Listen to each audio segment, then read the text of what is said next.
నమస్తే, నేను మీ Satish. Welcome to prime time debate. నిన్న ఆంధ్రప్రదేశ్లో మళ్ళీ సీన్ రిపీట్ అయింది. ప్రజాగళం అంటూ ఏదైతే తెలుగుదేశం, జనసేన అలాగే భారతీయ జనతా పార్టీ మూడు పార్టీల మైత్రి బంధం కుదిరాక ఏదైతే ఎన్నికలకు సంబంధించి ఎన్నికల షెడ్యూల్ విడుదలయ్యాక ఉమ్మడి ప్రచార సభ అనేటువంటిది నిర్వహించారు. ఆ సభ కూడా గ్రాండ్ సక్సెస్ అని చెప్పుకోవాలి. ముఖ్యంగా అక్కడికి వచ్చినటువంటి ప్రజల్ని చూస్తే మాత్రం సభ గ్రాండ్ సక్సెస్గానే కనిపిస్తూ ఉంది. అలాగే ఏదైతే షెడ్యూల్ ప్రకటన తర్వాత జరుగుతున్నటువంటి సభ, అక్కడికి వచ్చినటువంటి ప్రజలు కూడా స్వేచ్ఛాయుత వాతావరణంలో ఇప్పుడు ఊపిరి పీల్చుకుంటూ ప్రజలు వస్తున్నట్లుగా కూడా ఈ రోజున అక్కడ వస్తున్నటువంటి స్పందనని చూస్తే అర్థమవుతోంది. ఇదే క్రమంలో ముఖ్యంగా మాజీ ముఖ్యమంత్రి, తెలుగుదేశం పార్టీ జాతీయ అధ్యక్షులు చంద్రబాబు గారు చేసినటువంటి ఈ ప్రసంగం కూడా జగన్మోహన్ రెడ్డికి నేరుగా ఆయన ఒక స్ట్రాంగ్ వార్నింగ్ ఇచ్చినట్లుగానే ఉంది. ఎందుకంటే గడిచిన 5 ఏళ్లుగా జరుగుతున్నటువంటి అరాచకాలు, అవినీతి, దుర్మార్గాలు, దాష్టికాలు, ఇలా ప్రతి అంశాన్ని కూడా చంద్రబాబు నాయుడు గారు నిన్న అక్కడ ప్రస్తావించినటువంటి పరిస్థితి. ఆ సభ నుంచే ఒక వార్నింగ్ కూడా ఆయన జగన్మోహన్ రెడ్డికి పంపించారు. అదే సమయంలో పవన్ కళ్యాణ్, జనసేన అధినేత పవన్ కళ్యాణ్ కూడా ఆయన ఒక పవర్ఫుల్ స్పీచ్ తోటి జగన్మోహన్ రెడ్డిని వాయించి పడేశారు. అదే సమయంలో ఇప్పటి వరకు జగన్మోహన్ రెడ్డి లేదా వైసీపీ అందరూ కూడా కేంద్ర ప్రభుత్వం మనం ఎన్ని దుర్మార్గాలు చేస్తున్నా ఎక్కడ స్పందించట్లేదు, అంటే వాళ్ళు మనల్ని ఎక్కడ అడ్డుకోవట్లేదు అనేటువంటి ఒక మొండి ధైర్యమో లేకపోతే ఏదో ధీమా, అంటే అటు నుంచి మనకు ఫుల్ సపోర్ట్ ఉందిలే అనేటువంటి తీరులో వ్యవహరిస్తూ వచ్చారు. కానీ నిన్న ప్రధాని మోడీ ఆయన చేసినటువంటి ప్రసంగం కూడా పూర్తిగా వైసీపీ ప్రభుత్వంలో జరుగుతున్నటువంటి అవినీతి, ఎక్కడా కూడా అభివృద్ధి విషయంలో మంత్రులు పోటీ పడుతున్నారు లేదో కానీ అవినీతి విషయంలో మంత్రులు పోటీ పడుతున్నారు, ఒకళ్ళని మించి ఒకళ్ళు అవినీతి చేస్తున్నారు అంటూ మోడీ చురకలేశారు. అలాగే ఆయన కూడా ఏదైతే ఈ అవినీతి రహిత పాలన అందించాలి అంటే జగన్మోహన్ రెడ్డిని గద్దె దించాలి, కూటమిని అధికారంలోకి తేవాలి అంటూ ప్రజలకు ఇచ్చినటువంటి పిలుపు, ఇవన్నీ కూడా ఎంతో ఆసక్తిని కనబరుస్తూ ఉన్నాయి. అదే సమయంలో చూస్తే నిన్న ప్రధాని మోడీ పాల్గొన్నటువంటి సభలో అక్కడ పోలీసుల వైఫల్యం, భద్రతా వైఫల్యం, ఇది అత్యంత దారుణమైనటువంటి ఘటన. అంటే జగన్మోహన్ రెడ్డి అరాచకానికి ఇదొక ఉదాహరణగా కనిపిస్తూ ఉంది. అక్కడ జరిగినటువంటి పరిణామాలు కావచ్చు, పోలీసులు వ్యవహరించినటువంటి తీరు కావచ్చు, ప్రధాని నేరుగా లేచి వచ్చి పోలీసులు చేయాల్సినటువంటి పని ఆయన చెప్పడం, అక్కడ పోల్ మీద నుంచి జనాల్ని దిగించండి అనేసి, అలాగే ప్రధాని మోడీ మాట్లాడుతుంటే మైక్ కట్ అయిపోతుంది అంటే మరి పోలీసులు ఏం భద్రత కల్పించారు, అక్కడ బ్యారికేటింగ్ ఏం చేశారు, ఇవన్నీ కూడా చర్చలోకి వస్తున్నటువంటి పరిస్థితి. ఇదే అంశం, అంటే నిన్న ప్రజాగళం సభ జరిగినటువంటి తీరు, మరి అక్కడ వచ్చినటువంటి స్పందన, పోలీసుల వైఫల్యం, ఇదే ఈరోజు మనం డిబేట్లో చర్చించుకోబోతా ఉన్నాం. మనతో పాటు స్టూడియోలో ఉన్నారు తెలుగుదేశం పార్టీ జాతీయ అధికార ప్రతినిధి ప్రొఫెసర్ జ్యోత్స్న గారు, అలాగే సీనియర్ జర్నలిస్ట్ సత్యమూర్తి గారు. నమస్తే సార్. నమస్తే మేడం. చెప్పండి, ముఖ్యంగా ఏదైతే ప్రజాగళం మనం చూసాం గడిచిన 5 ఏళ్లుగా ఎలాంటి పరిస్థితులు ఉన్నాయి ఏమిటి అనేటువంటిది, బట్ షెడ్యూల్ తర్వాత నిన్న ఏదైతే ఉమ్మడి సభ, 3 పార్టీలు దాదాపు 2014, 2018 వరకు 3 పార్టీల నేతల్ని ఒక వేదిక మీద చూడగలిగామేమో, కానీ మళ్ళీ దాదాపు 5-6 ఏళ్ల తర్వాత ఇప్పుడు ఒక వేదిక నుంచి సభ నిర్వహించడం, వచ్చిన ప్రజలు స్పందన, ఓవరాల్గా నిన్న జరిగినటువంటి సభ మీద మీ కామెంట్స్ ఏంటి, మీ రిమార్క్స్ ఏంటి? నిన్న బొప్పూడులో అంటే చిలకలూరుపేట దగ్గర జరిగినటువంటి సభలో జన సునామీ చూసామండి. వాస్తవానికి అక్కడ లక్షలలో జనం వచ్చారు. ఒకే ఒక్క మాట వాళ్ళందరి నోట, ఈ కూటమికి మా మద్దతు ఉంది, ఈ కూటమి రేపొద్దున అధికారంలోకి రావాలి, జగన్మోహన్ రెడ్డి చిత్తుగా ఓడిపోవాలి, అంతే. అక్కడికి వచ్చి వాళ్ళకు ఉన్నటువంటి ఈ కూటమి మీద వాళ్ళకు ఉన్నటువంటి ఒక విశ్వాసాన్ని వాళ్ళు నిన్న అక్కడ వ్యక్తపరిచారు.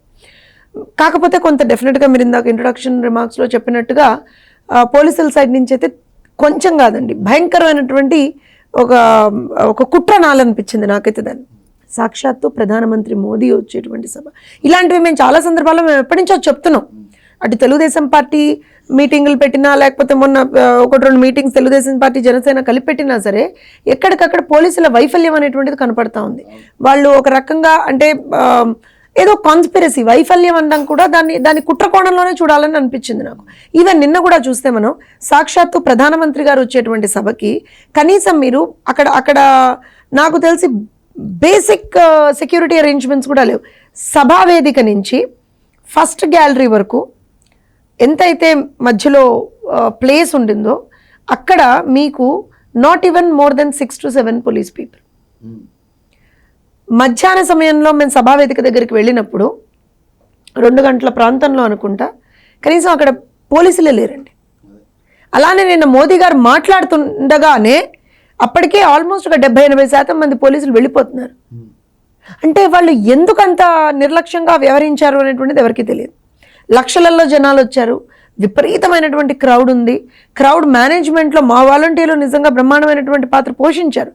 బట్ స్టిల్ పోలీసులకు సంబంధించి వాళ్ళ నిర్లక్ష్యమా లేకపోతే అది కుట్ర, వాళ్ళు కావాలని చేశారా అనేటువంటి దాని మీద అయితే ఒక ఎక్స్ప్లెనేషన్ అయితే పోలీసులే ఇవాళ రోజున ఇవ్వాల్సినటువంటి అవసరం ఉంది. ఈ విషయమై మేము కూడా కూటమిగా ఉన్నటువంటి మేము 3 పార్టీలకు సంబంధించినటువంటి నాయకులు ఇవాళ ఈసీని కలిసి దానికి సంబంధించినటువంటి ఒక రిప్రజెంటేషన్ కూడా ఇస్తూ ఉన్నారు. ఎవరైతే దీనికి బాధ్యులుగా ఉన్నారో వాళ్ళని సస్పెండ్ చేయాలని కూడా చెప్పి మేము కోరుతా ఉన్నాం. ఎందుకనంటే ఇవాల్టి రోజున రాజకీయంగా ఎదుర్కోలేక చాలా సందర్భాల్లో చూసాం మనం, రాజకీయంగా తెలుగుదేశం పార్టీని ఎదుర్కోలేక, రాజకీయంగా ఇవాళ కూటమిని ఎదుర్కోలేక ఇలాంటి కుట్రలకు వాళ్ళు పాల్పడుతున్నారు. కొంతమంది అధికారులు ప్రభుత్వంలో ఉన్నటువంటి పెద్దలకి తొత్తులుగా మారి వ్యవహరిస్తున్నారు అనడంలో ఏమాత్రం డౌట్ లేదు. సరే, నిన్న సభ విషయానికి వస్తే మీరు ఇందాక చెప్పారు పవర్ఫుల్ స్పీచ్, చంద్రబాబు నాయుడు గారు కావచ్చు, పవన్ కళ్యాణ్ గారు కావచ్చు, మోదీ గారు కావచ్చు, అన్నిటికన్నా ఎక్కువగా ఒక ఇమోషనల్ కనెక్ట్ అనేటువంటిది ఆ సభలో కనిపించిందండి. అంటే ఆ బాడీ లాంగ్వేజ్, నాయకుల యొక్క బాడీ లాంగ్వేజ్ కావచ్చు, ఏ రకంగా వాళ్ళు ఒక యాక్సెప్టెన్స్ తోటి, ఎందుకంటే నిజంగా 10 సంవత్సరాల క్రితం ఒకే వేదికపై కనపడినటువంటి నాయకులు 10 సంవత్సరాల్లో కొన్ని చేంజ్ అయ్యాయి, కొంత చిన్నపాటి ఏమంటారు అంటే డిఫరెన్సెస్ వచ్చాయి. కానీ ఇవాళ రాష్ట్ర ప్రయోజనాల కోసం ముందుకు వెళుతూ ఎక్కడికక్కడ రాష్ట్ర ప్రయోజనాలను కాపాడాలి అనేటువంటి ఒక ఉద్దేశంతో ముందరికి వెళ్ళినప్పుడు మీరు చూస్తే పవన్ కళ్యాణ్ గారు మాట్లాడుతున్న సమయంలో ఎప్పుడైతే కొంతమంది యువత ఒక పోల్ని ఎక్కి ఇచ్చేస్తున్నప్పుడు సాక్షాత్తు, ఎందుకంటే మోదీ గారు ఏమంటారంటే ఆయన డైరెక్ట్గా ఇన్వాల్వ్ అయ్యి చెప్పాల్సినటువంటి అవసరం లేదు. నిజంగా కూడా ఎవరికైనా ప్రోటోకాల్లో ఉన్నటువంటి ఎవరికైనా ఇన్స్ట్రక్ట్ చేస్తే అయిపోయేది, వాళ్ళని దించేయండి అని ఒకసారి అనౌన్స్ చేయండి అని. కానీ ఆయనే స్వయంగా వచ్చి మీ ప్రాణాలు మాకు చాలా ఇంపార్టెంట్, సో ఖచ్చితంగా మీరు చాలా జాగ్రత్తగా ఉండండి, దయచేసి దిగండి నాన్న అని చెప్పి బతిలాడారు. ఇదే కనుక మీరు గుర్తుంచుకుంటే శంఖారావం సభలో కూడా నారా లోకేష్ గారు కూడా ఇలానే లిటరల్గా బతిలాడుకున్నాం. ఎందుకంటే ఇవాళ ప్రజల్లో ఒక ఆవేశం అండి, ప్రజల్లో ఒక ఆక్రోశం, ప్రజల్లో ఒక ఆక్రందన, మమ్మల్ని కాపాడడానికి మీరే ఉన్నారు అనేటువంటి ఒక వాళ్ళల్లో ఆ వేదన అనేటువంటిది కనపడుతుంది. నిన్న 3 నాయకులు కనపడగానే సభ వేదిక మీద ప్రజల్లో ఒక భరోసా ఇలా తన్నుకొచ్చింది. మనం ప్రజలు ముందరకు వచ్చేసామని ఆలోచిస్తున్నాం, కానీ నిజంగా కూడా వాళ్ళు ఎంత విశ్వాసాన్ని ఈ కూటమి మీద కలిగి ఉంటున్నారు వాళ్ళు అనేటువంటిది నిన్న it was evident there. Chandrababu Naidu garu కూడా మాటికి పాపం ఆయన కూడా చేతులెత్తి దండం పెట్టారు, నాన్న మీ లైఫ్స్ చాలా ఇంపార్టెంట్, కొంచెం కామ్గా ఉండండి, కూర్చోండి, వీఆర్ హియర్ ఫర్ యూ అనేటువంటి చెప్తూనే ఉన్నారు. పవన్ కళ్యాణ్ గారు కూడా చెప్పారు. అలానే మీరు కనుక చూస్తే చంద్రబాబు నాయుడు గారు మాట్లాడి రాగానే మోదీ గారు, బాబు గారు మీరు అంత గట్టిగా అరుస్తున్నారు, మీ గొంతు జాగ్రత్త అనేటువంటి చెప్పడం, ఆయన కూడా దానికి అలా ఏం లేదు అని చెప్పి, అంటే we can see the connection there. ఒక కనెక్ట్ కనిపించింది, ఒక అటాచ్మెంట్ కనిపించింది. ఇవన్నీ కూడా మనకి ఏం సూచిస్తున్నాయి అని అంటే ప్రజల కోసం కలిసినటువంటి పార్టీలు, మనస వాచ కర్మణ ఇవాళ రోజున మనస్ఫూర్తిగా ప్రజలకి మంచి చేయాలి, రాష్ట్రంలో ఒక మంచి సర్కార్ని తీసుకొని రావాలి, ఒక మంచి ప్రభుత్వం రాష్ట్రంలో రేపొద్దున ప్రజాహితమైనటువంటి ప్రభుత్వం రావాలి అనేటువంటి దిశగా నాకు తెలిసి ఒక బలమైనటువంటి అడుగు నిన్న పడిందనడంలో ఏమాత్రం అతిశయోక్తి లేదు. రైట్, సత్యమూర్తి గారు మీరు చెప్పండి. అంటే జనరల్గా అక్కడ ప్రధాని మోడీ పాల్గొన్నటువంటి సభ, ప్రధాని వస్తున్నారు అంటే ఎస్పీజీ వాళ్ళ నిఘా ఉంటుంది, అక్కడ సెక్యూరిటీ ఉంటుంది, అది వేరైనప్పటికీ కూడా రాష్ట్ర ప్రభుత్వం తరఫున పోలీసులు కూడా వాళ్ళ బాధ్యతగా వాళ్ళు అక్కడ సెక్యూరిటీ నిర్వహించాలి. కానీ అక్కడ జరుగుతున్నటువంటి పరిణామాలు కనీసం అంటే మోడీ గారు ప్రధాని మాట్లాడుతూ ఉంటే 4-5 సార్లు మైక్ కట్ అయిపోయింది. అంటే అక్కడ బ్యారికేడింగ్ వ్యవస్థ కావచ్చు, లేదంటే సెక్యూరిటీ లోపాలు కావచ్చు, ఏ విధంగా భద్రతా లోపాలు అనేటువంటిది ఎలా కనిపించినాయి, అసలు మరి దీన్ని ఏ విధంగా చూడాలి? అసలు మెయిన్గా సతీష్ గారు ఏంటంటే ఒక బూతులు మాట్లాడని ఒక బహిరంగ సభని చూస్తే మాత్రం నాకైతే ఆనందం వేసింది.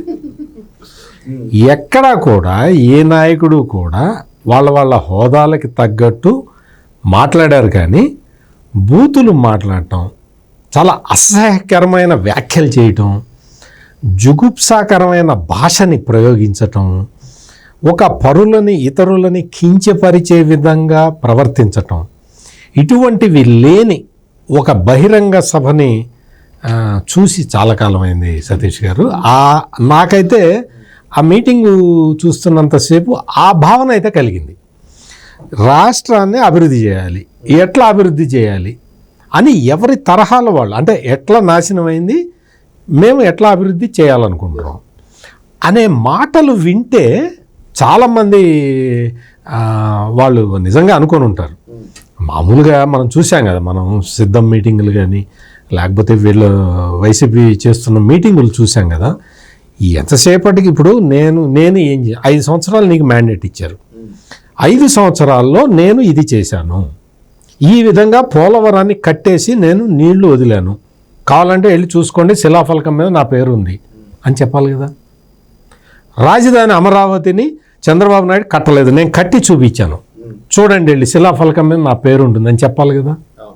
అన్నీ విధ్వంసం చేస్తుంది.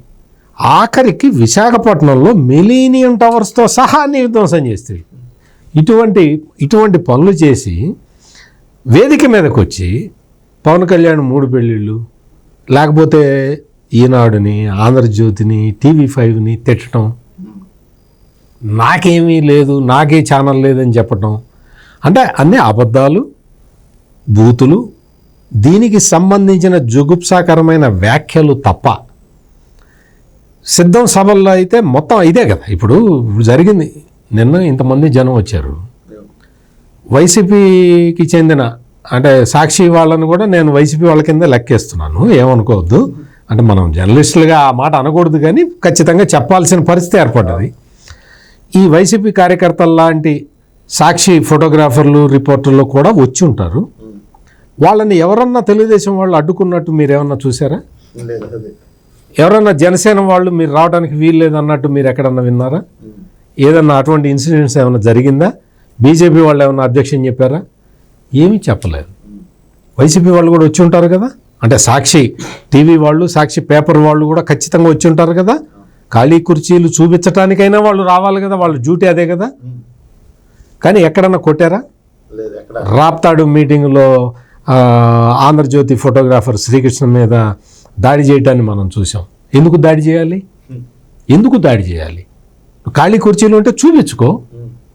ఇప్పుడు సభ ప్రారంభం కావడానికి ముందర వైసీపీ వాళ్ళు వీడియోలు తీసి ఆ వీడియోలు వాళ్ళు వేశారు, జనం రాలేదనే చెప్పారు.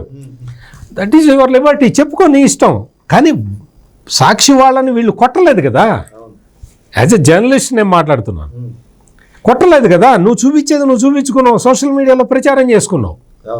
అంటే ఈ తరహా ఇటువంటి ఇన్సిడెంట్స్, అంటే అవాంఛనీయ సంఘటనలు ఏమీ లేని ఒక సభని చూడటానికైతే మాత్రం మనకి ఇన్ని రోజుల తర్వాత మనకి చంద్రబాబు నాయుడు, మోడీ, పవన్ కళ్యాణ్ అయితే మనకు కల్పించారు.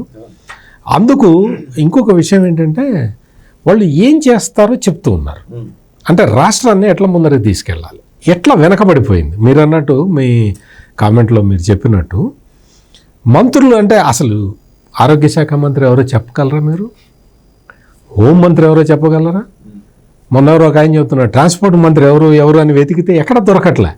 ఆంధ్రప్రదేశ్కి ట్రాన్స్పోర్ట్ మంత్రి ఎవరు తెలియదు ఎవరికి, అసలు ఎవరికి తెలియదు. జగన్మోహన్ రెడ్డి, సజ్జల రామకృష్ణారెడ్డి, విజయసాయి రెడ్డి, వైవి సుబ్బారెడ్డి, పెద్దిరెడ్డి రామచంద్రారెడ్డి, ఇంకొక 2-3 రెడ్లు తప్ప వేరే మంత్రి ఎవరో తెలియని పరిస్థితి కదా. ఏ శాఖ ఎవరిదో తెలియదు కదా. ఈ తరహా పాలన నుంచి ఆంధ్రప్రదేశ్కి విముక్తి కలిగిస్తాము అని చాలా స్పష్టంగా చెప్పటం అనేది ఇందులో కీలకమైన పాయింట్. ఇది ఏంటి అంటే ప్రజలు యాక్సెప్ట్ చేశారు. మీకు ఆర్టీసీ వాళ్ళు భయపడి, అంటే అంతకు ముందర సిద్ధం సభలకి మొత్తం రాష్ట్ర వ్యాప్తంగా ఆర్టీసీ బస్సులన్నీ ఆపేసి సిద్ధం సభలకి పెట్టినా కానీ బస్సుల్లో కూర్చొని మందు తాగటం, ప్యాకెట్ ఆడుకోవడం చేశారు. అంటే 40 మంది కూర్చునే బస్సులో 4-5 కూర్చొని వచ్చింది మనం చూసాం. ఈ మీటింగ్కి సంబంధించి అటువంటి వీడియోలు ఏమన్నా సాక్షి వాళ్ళు తీయగలిగారా? అంటే దాని అర్థం ఆర్టీసీ బస్సులో ఇచ్చారు, ప్రైమ్ మినిస్టర్ వస్తున్నాడని చెప్పి ఏదో ఇచ్చారు. పోలీసులు ఎటువంటి భద్రతా చర్యలు చేయకపోయినా కానీ ఇందాక ప్రొఫెసర్ జ్యోత్స్న గారు చెప్పినట్టు తెలుగుదేశం వాలంటీర్లే ఆ పని చేసుకున్నారు. వాళ్ళు తెలుగుదేశం వాలంటీర్లే పోలీసులు ఏ పని చేయాలో ఆ పని చేసుకున్నారు. అంటే కొంతవరకు ఆపగలుగుతారు, కొంతమంది ఆపలేరు కదా. అంటే కొన్ని విషయాల్లో ఆపలేరు. పోలీసులు వాళ్ళకున్న నియమ నిబంధనల ప్రకారం, వాళ్ళకున్న బ్లూ బుక్ ప్రకారం, ప్రోటోకాల్ నిబంధనల ప్రకారం ప్రవర్తిస్తే అదొక పద్ధతిగా ఉండేది. వాళ్ళు ఎవరూ కూడా అక్కడ కనపడలేదు. అక్కడికి సంబంధించిన అక్కడ భద్రతా ఏర్పాట్లు కానీ విఐపీలకి పాసులు ఇచ్చారు. ఆ పాసులు ఇచ్చిన వాళ్ళని ఆ ఎంట్రీలోకి కరెక్ట్గా గైడ్ చేయాలి. ఎవరు చేస్తారు? పోలీసులు చేయాలి. తెలుగుదేశం వాలంటీర్లు చేయటం ఒక ఎత్తు, పోలీసులు చేస్తే అదొక అథారిటీ ఉంటుందన్నమాట. That is the responsibility of the police. కానీ I'm sorry to say Palnadu police ఒకటే కాదు, ఎంటైర్ ఆంధ్రప్రదేశ్ పోలీస్ ఫెయిల్డ్. వాళ్ళు అసలు మొత్తం భద్రత కల్పించటంలో మొత్తం ఫెయిల్ అయిపోయారు. వాళ్ళు ఇంకా ఎలక్షన్ నోటిఫికేషన్ వచ్చిన తర్వాత కూడా ఈ పోలీస్ ఆఫీసర్లలో మార్పు రాకపోతే వీళ్ళందరూ కూడా రాబోయే రోజుల్లో తీవ్రమైన ఇది అనుభవించాల్సిన ఇదైతే మాత్రం స్పష్టంగా కనపడుతున్నది. ఇప్పటికైనా పోలీసులు మారతారేమో చూద్దాం. మేడం, మీరు చెప్పండి. ముఖ్యంగా ఏదైతే ఇప్పుడు సత్యమూర్తి గారు ఆయన చెప్పిన మాటల్లాగానే అంటే ఒక భద్రత వైఫల్యం కావచ్చు, లేదంటే గనక అసలు నిన్న జరిగినటువంటి పరిణామాలు, ప్రధాని మోడీ ఆయన మాట్లాడుతుంటే మైక్ కట్ అయిపోవడం కావచ్చు, లేదంటే అక్కడ కనీసం ఆ మైక్ సిస్టమ్ అంటే అక్కడికి బ్యారికేడ్లు పెట్టాలి, అక్కడ ఎవరు రానియకుండా చూడాలి. ఎందుకంటే ఒక ప్రధాని ఒక సందేశం ఇస్తున్నప్పుడు అది అందరూ వింటారు. అలాంటిది ఒక ప్రధానమంత్రి హోదాలో ఉన్నటువంటి వ్యక్తి ఆయన వచ్చి ఆయన మాట్లాడుతున్నప్పుడు అన్నిసార్లు అక్కడ డిస్టర్బెన్స్ క్రియేట్ అవ్వడం, అలాగ మైక్ కట్ అయిపోవడం, ఇదంతా కూడా ఓవరాల్ ఈ పరిణామాలని ఎలా చూస్తారు? ఇప్పుడు నేను ఇందా నుంచి చెప్తున్నది మీకు కుట్ర కోణం అని అందుకే అన్నానండి. మీకు గుర్తుండుంటే మా పార్టీకి సంబంధించిన ఒక 2 ఈవెంట్స్లో కూడా, ఒక సభ సార్ పాల్గొన్నటువంటి ఇంకో సభ, ఇంకొక ఈవెంట్లో కూడా, ఒక స్వచ్ఛంద సేవా సంస్థ చేసినటువంటి ఈవెంట్లో కూడా వీళ్ళు ఈ రకంగానే కొంత మిస్మేనేజ్మెంట్, నాకు తెలిసి కావాలనే చేశారు మిస్మేనేజ్మెంట్. ఒక రకంగా స్లీపర్ సెల్స్ని పంపించి ఇవన్నీ చేశారు వాళ్ళు అప్పుడు. సో ఇక్కడ అలాంటిది ఏదన్నా లేదా ఉందా అని అంటే ఫస్ట్ అయితే నేను అనుకుంటాను ఒక కమెండబుల్ జాబ్ అది వాలంటీర్స్ అండి. ప్రతి కార్యకర్తని అక్కడికి వచ్చినటువంటి ప్రతి పార్టీ 3 పార్టీల యొక్క కార్యకర్తల్ని కంటికి రెప్పలా కాపాడుకుంటూ తీసుకెళ్లారు, ఎవరికి ఏ విధమైనటువంటి ఇబ్బంది కలగకుండా. కానీ ఇక్కడ మనం అర్థం చేసుకోవాల్సింది ఏంటంటే పోలీసులు ఎలక్షన్ నగారా మోగిన తర్వాత కూడా ఇంకా కూడా ఎందుకు అధికార పార్టీకి తొత్తులుగా మారుతున్నారు అనేటువంటిది అర్థం కాని విషయం. సో డెఫినెట్గా అదే మేము వదిలిపెట్టాం, ఖచ్చితంగా దాని మీద లీగల్ యాక్షన్కి వెళ్తాం, ఈసీకి కంప్లైంట్ చేస్తున్నాం, will take care of it. అయితే ఇక్కడ ఇంకొక విషయం సతీష్ గారు, ఎంతసేపు కూడా అంటే వచ్చినటువంటి అక్కడ రాలేదు, జనాలు రాలేదు, నేను చూసా అసలు ఎంత ఇబ్బంది పడ్డారంటే సాక్షి ఛానల్ వాడు, సాక్షి టీవీ వాడు, ఆ వైఎస్ఆర్సీపీ వాళ్ళు వాళ్ళ మెయిన్ పేజీలతో సహా జనాలు రాలేదండి. నాకు అనిపించింది, అరే బాబు ఒక్కసారి 6 గంటల ప్రాంతాల్లో, 6 ఉంది సార్, 6:30 ప్రాంతాల్లో ఒకసారి అక్కడికి రమ్మంటే ఓ 30-40 కిలోమీటర్ మేర ఎక్కడైతే ట్రాఫిక్ ఆగిపోయిందో ఆ ట్రాఫిక్ మధ్యలో కూర్చుని ఉంటే వీళ్ళకి అర్థమయ్యేది జనాలు వచ్చారో రాలేదో అని. ఇందాక ఇంకొక ఎగ్జాంపుల్ సత్యమూర్తి గారు చెప్పారు, ఎలా అయితే వాళ్ళ బస్సుల్లో ఏ రకంగా అసాంఘిక కార్యక్రమాలు జరిగాయి అనేటువంటిది. నిన్న సతీష్ గారు, ఎందుకంటే నేను I'm I witness to that, నేను వెళ్ళాను. బయటికి వస్తున్నప్పుడు ఆల్మోస్ట్ ఒక 20 కిలోమీటర్ల వేరే వెళ్ళే వెహికల్స్ని ఆపేశారండి. యాక్చువల్గా వెళ్ళలేదు, లోపల ఎంతమంది క్రౌడ్ ఉన్నారో అంతకి డబుల్ బయట ఉన్నారండి, ఆపేశారు పోలీసుల ట్రాఫిక్ మిస్మేనేజ్మెంట్ వల్ల. అయిన తర్వాత అందరూ కూడా బస్సుల ముందర, బస్సుల పైనెక్కి జెండాలు ఊపుతూ జై తెలుగుదేశం, జై జనసేన, జై బీజేపీ అనేటువంటి, అంటే ఏ కార్యకర్తలు వాళ్ళు అలా అంటూ కొన్ని చోట్ల 3 పార్టీల జెండాలతోటి they were all in that mood itself. ఇంకా చెప్తే 10 కిలోమీటర్ల నుంచి కూడా పసికందుల్ని ఎత్తుకొని మరీ నడుచుకుంటూ ఆడబిడ్డలు వెళ్ళినటువంటి సందర్భాలను చూసాం. పండు ముసలి వాళ్ళండి, చేతికర్ర పట్టుకొని.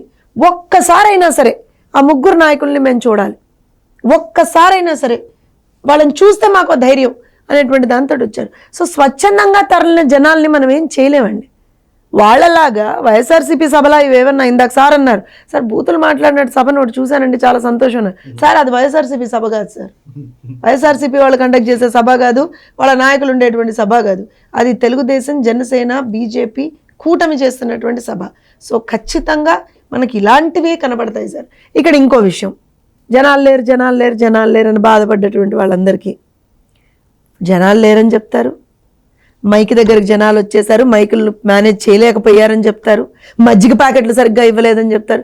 అరే నాయన లక్షలలో జనాలు వచ్చారా, అదే కదరా నాయన ప్రాబ్లం అని అంటే వీళ్ళ నస పక్క నుండి మాకు మజ్జిగ ప్యాకెట్లు అందలేదు, వీళ్ళు వచ్చి అక్కడ చూసారండి, ఆ వైఎస్ఆర్సీపీ వాళ్ళు వచ్చి అక్కడ చూసారు, వాళ్ళకి మజ్జిగ ప్యాకెట్లు అందాయో అందలేవు. వాళ్ళ బాధ ఏంటంటే నేను అదే చెప్పా మీకు, నేను చెప్తా ఇక్కడ ఇబ్బంది ఏంటంటే రాత్రి తాడేపల్లి ప్యాలెస్ లో ఉన్నటువంటి జగన్మోహన్ రెడ్డి గారికి చలి జ్వరం వచ్చింది ఈ సభ చూసి. ఆయన ఇప్పుడు సమాధానం అడుగుతున్నాడు. ఏం చెప్పాలి వీళ్ళు? ఆ జ్వరం తగ్గించాలంటే వీళ్ళు ఏదో మంచిగా చెప్పాలి కదా, ఎంతో కొంత పాజిటివ్ గా చెప్పాలి కదా. చెప్పాలంటే ఒక లెక్కేశారు తెలుసా మీకు, ఇటు తీసి అటు తీసి, ఎందుకంటే అందరూ అక్కడ first class students, Jaganmohan Reddy గారి లాగా అందరూ ఫస్ట్ క్లాస్ స్టూడెంట్స్ అందరూ కలిసి ఒక లెక్కేశారు సార్. అటు తీసి ఇటు తీసి ఇన్ని ఏకర్లలో అది సప్పెట్టారు, ఇంత పార్కింగ్కి వెళ్ళిపోయింది, అసలు 100 ఎకరాల్లో పెట్టారు. వాళ్ళకి ఏం తెలుసు, మరి మాకు తెలిసి అయితే 300 ఎకరాలు వాళ్ళకి తెలుసు. సరే పోయింది, పెట్టారు, అయిపోయింది, అసలు ఎవరు లేరు అక్కడ జనాలు. మాక్సిమం ఒక అటు ఇటు చేస్తే 50 నుంచి 80 వేలు అని చెప్తాడు ఒక్కొక్కడు. వీళ్ళు అందుకే అన్న ఫస్ట్ క్లాస్ స్టూడెంట్స్ అని. సరే కష్టపడి ఆ నెంబర్ తీసుకొచ్చి రాత్రి జగన్మోహన్ రెడ్డికి చూపించాట. జగన్మోహన్ రెడ్డికి ఏం అలవాటు ఉంది చెప్పండి? సాక్షి చూడు జగన్మోహన్ రెడ్డి, అందరినీ చూడమని చెప్తాడు కానీ జగన్మోహన్ రెడ్డి చూడు. జగన్మోహన్ రెడ్డి ఏం చూస్తాడు? ఈనాడు, ఈటీవీ, ఏబిఎన్, TV5 మన ఛానల్స్ అన్నీ చూస్తుంటాడు. మన ఛానల్స్ అని ఎందుకన్నానంటే ప్రజల ఛానల్స్ అవి, తెలుగుదేశం ఛానల్స్ కాదు, ప్రజల ఛానల్స్. ఇప్పుడు ఈ 3 కాకుండా చాలా ఛానల్స్ ఉంటాయి కదా, అవన్నీ చూస్తాడు. అవన్నీ చూసినప్పుడు ఏమైపోతుంది, జనాలు అక్కడ కనబడుతున్నారు. ఎరా మీరు ఏం చెప్పారా నాయన, అక్కడేమో జనాలు కనపడుతున్నారు అంటాడు. అందుకే జ్వరం వచ్చింది. ఇప్పుడు అందుకే పొద్దున ఏం చేశారు, నాకు తెలిసి 3 ఎవరో వచ్చి ప్రెస్ మీట్లు పెట్టినట్టున్నారు. పేరు నాని ఒకళ్ళును, అంబటి రాంబాబు, ఇంకెవరో వాళ్ళ రియాక్షన్ ఏదో ఇచ్చారు. ఎందుకు? అది కూడా తిట్టలేదు అనుకోండి, రేపు పొద్దున మళ్ళీ జగన్మోహన్ రెడ్డికి ఏం సమాధానం చెప్తారు? సో మళ్ళీ ఇప్పుడు మీరేం టెన్షన్ పడద్దు సతీష్ గారు, ఇప్పుడు మళ్ళీ ఇంకొంతసేపట్లోనో రేపు పొద్దున్నో ఇంకో బ్యాచ్ వస్తారు మళ్ళా. అక్కడ జనాలు అంటే వీళ్ళకి ఏమైపోయిందంటే పచ్చకామర్ల వాడికి ఊరంతా పచ్చగానే కనబడుతుంది అన్నట్టుగా వాళ్ళ సభలకు జనాలు రారు. గ్రీన్ మ్యాట్ వేసి, రిషికొండ మీద గ్రీన్ మ్యాట్ వేసి మేనేజ్ చేసినట్టుగా సభల్లో కూడా గ్రీన్ మ్యాట్ వేసి మేనేజ్ చేస్తున్నారు, గ్రాఫిక్స్ చేస్తున్నారు. అన్నీ చేసిన తర్వాత కూడా పట్టుబడతారుగా. దొంగతనం చేసిన దొంగ ఎప్పుడు పట్టుబడకుండా ఉండడండి, పట్టుబడిపోయేటప్పటికి వాళ్ళకి అసలు పరువు ఉండట్లేదు. సరే ఇప్పుడు గ్రాఫిక్స్తో సభ చేసినటువంటి వాళ్ళకి మేము కూడా అలానే చేసామని అనుకుంటారు. వాళ్ళ బాధ, వాళ్ళు ఇంకేం చేస్తారు చెప్పలేరు. పోయి జగన్మోహన్ రెడ్డికి అవును సార్ లక్షల మంది జనాలు వచ్చారు సార్, ఆల్మోస్ట్ ఒక 10 లక్షల మంది జనాలు వచ్చారని చెప్పామనుకోండి, ఏం చేస్తాడు? తిడతాడు. మళ్ళీ ఆల్రెడీ అక్కడ ఎన్ని టీవీలు పగిలాయో తెలియదు, పోయిన వాళ్ళ ఫోన్లు పగులుతాయా అని వీళ్ళ భయం. ఒక్కొక్కటి పాపం కష్టపడి ఎంతో అవినీతి చేసి కష్టపడి దోచుకొని కొనుక్కున్న ఫోన్లు అవన్నీ. సో ఎవరి బాధ వాళ్ళది. సార్ మీరు చెప్పండి, అంటే సత్యమూర్తి గారు ముఖ్యంగా ఏదైతే నిన్న అంటే వైఫల్యాలు, అంటే ఇది పోలీస్ శాఖ వైఫల్యాలు కావచ్చు, లేదంటే కనుక వాళ్ళు వ్యవహరించినటువంటి తీరు, అంటే జగన్మోహన్ రెడ్డి రాజకీయ కక్షలు, రాజకీయ కుట్రలు ఇవన్నీ చేస్తూ వస్తాడు, అవి మనకు తెలిసిందే, సహజమే, అవన్నీ చూస్తూ వచ్చాం. కానీ ఏదైతే నిన్న పోలీసులు కూడా ఏదో వాళ్ళు వైసీపీ కార్యకర్తలాగానో, లేదంటే కనుక జగన్మోహన్ రెడ్డి చేస్తున్నటువంటి కుట్రలకి ఒత్తాసు పలుకుతున్నట్టుగా వాళ్ళు వ్యవహరించినటువంటి తీరు, అక్కడ జరిగినటువంటి పరిణామాలు, దీన్ని ఎలా చూస్తారు? దీని మీద ఇక మీరు కన్క్లూడ్ చేసే ముందు మీ కన్క్లూజన్ పాయింట్స్ ఏంటి? అట్ ద సేమ్ టైం ఏదైతే ఇంతకాలం అంటే అటు తెలుగుదేశం పార్టీ, జనసేన, ఆ 2 పార్టీలు జగన్మోహన్ రెడ్డిని, ఆయన ప్రభుత్వాన్ని, వైసీపీని విమర్శించినటువంటి సందర్భాలు చూసాం. కానీ ఏదైతే మోడీ గారు, ఎందుకంటే ఇప్పటి వరకు బీజేపీ తమకేదో మద్దతు ఇస్తుందనో, తమకు అండగా ఉందనో జగన్మోహన్ రెడ్డి కానీ వైసీపీ నాయకులు కానీ దాదాపు ఈ 5 ఏళ్ళు వాళ్ళు అదే కదా ప్రొజెక్ట్ చేసుకుంది. కానీ ఇప్పుడు నిన్న నేరుగా మోడీ గారు వచ్చి ఆయన విమర్శలు చేయటం, అట్లాగే నిన్న వేదిక నుంచి వాళ్ళు ఇచ్చినటువంటి సందేశం, అది ప్రజల్లోకి ఎలా వెళ్ళింది, ఎలా ఉంది అసలు ఇది? ఇప్పుడు మెయిన్గా పోలీసులు, నేనైతే ఏమనుకున్నానంటే ఇంతకాలం జగన్మోహన్ రెడ్డి తన పోలీసు వ్యవస్థని తన ప్రైవేట్ ఆర్మీ లాగా వాడుకుంటున్నాడు. ఈ ఐపీఎస్ ఆఫీసర్లు కూడా వాళ్ళ స్థాయి మర్చిపోయి, వాళ్ళు ఏదో రెడ్లు, చాలామంది రెడ్లే ఉన్నారు అక్కడ, ఎస్పీలు డిఎస్పీలు కూడా రెడ్లు ఉన్నారు. ఎస్పీ రెడ్డి లేని చోట మీరు చూడండి డిఎస్పీ రెడ్డి ఉంటాడు. అట్లా పెట్టుకుని నడుస్తున్నారు. వాళ్ళు ఏదో కులం ఆధారంగా ఏదో నడుస్తున్నారని చెప్పి అందరూ అనుకున్నారు. కానీ బట్ ఎలక్షన్ నోటిఫికేషన్ వచ్చిన తర్వాత కూడా ఈ ఐపీఎస్ ఆఫీసర్ల వాళ్ళ ఇది మార్చుకోకుండా, అంటే వాళ్ళ ప్రవర్తన మార్చుకోకుండా అదే విధంగా ప్రవర్తించడం అనేది చాలా ఆందోళన కలిగించే విషయం. ఇక్కడ తప్పు చేసిన పోలీసుల మీద కఠిన చర్యలు తీసుకోవటం అనేది ఇప్పుడు కేంద్ర ఎన్నికల సంఘం బాధ్యతగా మారింది. కేంద్ర ఎన్నికల సంఘం వీళ్ళ మీద కఠిన చర్యలు తీసుకుంటే రాబోయే రోజుల్లో కనీసం పోలింగు ప్రశాంతంగా జరపాల్సిన అవసరం అయితే ఉంది. కాబట్టి వీళ్ళు కఠిన చర్యలు తీసుకుంటే ఈ పోలీసు అధికారుల మీద మిగిలిన పోలీసు అధికారులు సెట్ అవడానికి అవకాశం ఉంటుంది.